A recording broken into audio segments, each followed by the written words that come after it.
আপনার বাচ্চাকে হঠাৎ জেদ দেখে মাটিতে গড়িয়ে পড়ে? এই সহজ পদ্ধতি জানলে 10 সেকেন্ডে সে শান্ত হবে। বাচ্চারা কেন জেদ হয়? বাচ্চারা যখন কিছু বুঝে না বা নিজের মন মতো না হয় তখন জেদ ধরে। এটা তাদের আবেগ প্রকাশের উপায়। কিছু পদ্ধতি অবলম্বন করলে এগুলো কন্ট্রোল করা যায় খুব সহজেই। পদ্ধতি নাম্বার 1, আবেগ বোঝান।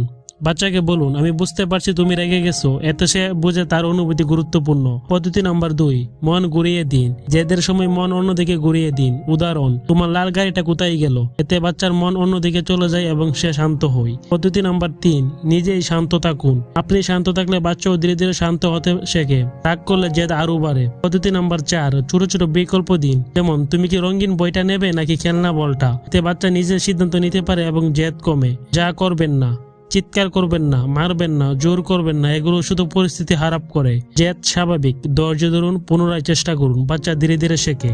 আপনার সন্তানের সুস্বাস্থ্য ও সঠিক বেড়ে ওঠা নিয়ে এমন আরো টিপস পেতে আমাদের লিটল কেয়ার ফেসবুক পেজটি ফলো করুন এবং আমাদের লিটল কেয়ার বিডি ইউটিউব চ্যানেলটি সাবস্ক্রাইব করুন। ধন্যবাদ সবাইকে।